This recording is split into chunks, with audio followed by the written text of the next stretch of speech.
Hey, welcome back to YT Finance, and today we are talking about Afghanistan news, how the rich get richer off of war, how to turn $10,000 into $100,000, and much more. We will talk about how global turmoil or civil unrest can cause the stock market to suffer drastically, why news over in Afghanistan can affect our stock markets here in the United States, how the Pentagon is ordering US Airlines to fly into Afghanistan to evacuate people, and lastly, we will discuss why Iran is helping the Taliban. Remember to like this video right now. For more stock market related news, comment your thoughts down below regarding Afghanistan, turn on all subscription notifications to stay informed, and now let's make you some free money with Webull. Webull is a free brokerage app where you can buy and sell stocks, options, and cryptocurrencies, but right now you can get 2 free stocks with Webull. You can get the first free stock, which can be worth anywhere from $2 to $250 for just creating an account,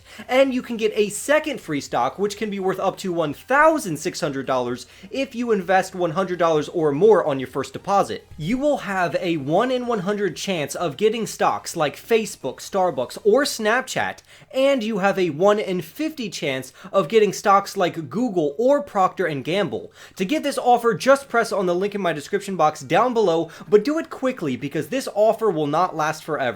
And without further ado, let's get into today's stories. This is how the rich get richer off of war, and how you can get richer as well. For example, if you invested $2,000 in each of the top 5 defensive contractors for a total of $10,000 in 2001, when George W. Bush officially signed an authorization to respond with military force in response to terrorist threats, you would have around $100,000 right now. And if you think that is slow growth, or that the indexes like the S&P 500 could have made you more money, well, let's look into the numbers. If you invested $10,000 on September 18th, 2001 into the S&P 500, you would now have $61,613 respectively. So the defensive contractors would have outperformed the market by over 58% during that time period. If you are wondering, the top 5 largest defensive contractors are Boeing, Lockheed Martin, Raytheon, General Dynamics, and Northrop Grumman. So let's look into just how much money you would have if you invested $10,000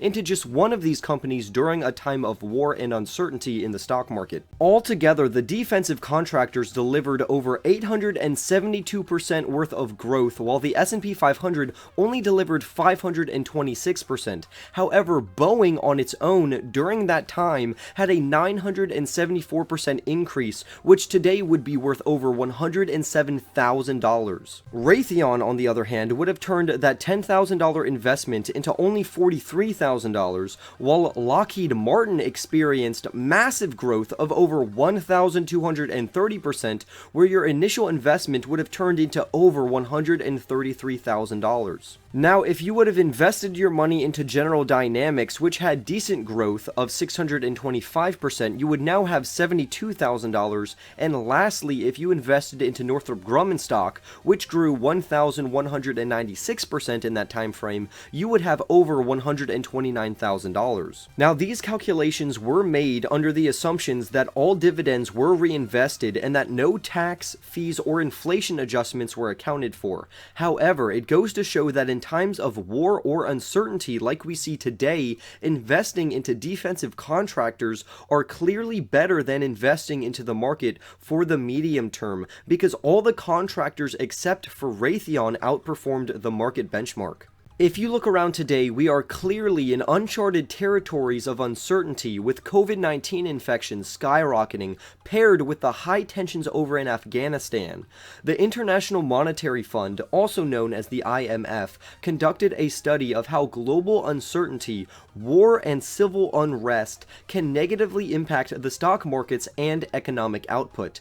In recent times, the number of riots, strikes, and anti-government demonstrations have increased by 282%, 821%, and 244% respectively, which is not good news for global economies as well as our own. We especially see this uncertainty worsening in Afghanistan, Cuba, South Africa, and even in the United States to a lesser degree. This uncertainty and unrest is originating in the deepest parts of human identity, where the powers seek to divide neighbor against neighbor over race, religion, wealth, politics, vaccinations, and policy, which will have macroeconomic consequences like shutdowns. We have seen movements like the Arab Spring, which started in 2011, or the protests in Hong Kong, which started in 2019, in which some of these protests are warranted by the people for the people, but that's not an excuse to advocate or overlook the useless bloodshed, violence, terrorism, and conflicts going on in the world through these protests or violent conflicts across the Middle East. And according to the IMF report, virtually every nation that was affected or has been affected by this has had very high unemployment and low economic growth. But apart from an economic standpoint, there are many other reasons why this is also bad. Specifically regarding Afghanistan news, the Pentagon has ordered U.S. commercial airlines to provide aircraft to speed up the evacuation of Afghanistan. These planes will not fly directly into Kabul, but nonetheless they will be used to evacuate personnel. So far, 18 aircrafts have been given to the Pentagon, 3 of which came from American Airlines, 3 from Atlas Air, 3 from Delta Airlines, 3 from Omni Air, 2 from Hawaiian Airlines, and 4 from United Airlines. In a single 24-hour period, the United States has been able to evacuate around 8,000 people from Kabul, and Joe Biden says we see no reason why this tempo cannot be kept up. So far, around 28,000 people have been evacuated since August 14th, and they anticipate for these numbers to grow even larger as time goes on. In a recent statement, United Airlines said that we embrace the responsibility to quickly respond to international challenges like these and use our expertise to ensure the safe passage of our fellow countrymen and women, as well as those who have risked their lives to help keep them safe. The Pentagon has dubbed this a major national defense emergency, and with this going on while new strains of COVID are being discovered,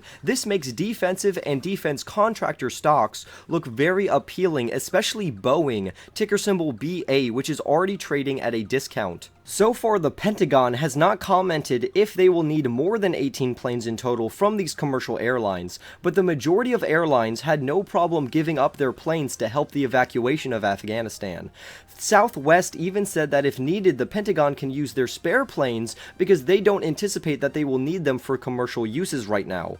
Now, what I find surprising is that after the Taliban took over Kabul in Afghanistan, they requested gasoline from Iran, and while Iran traders were cautious due to security concerns, Iran has started to export oil to the Taliban after the Taliban cut tariffs on imports of fuel from Iran by over 65%. But what do you think of this? Comment your thoughts down below regarding how you are going to fortify your portfolio from this uncertainty. Leave a like and share this video if you enjoyed. Remember to subscribe if you are new, and I will see you in the next YT video.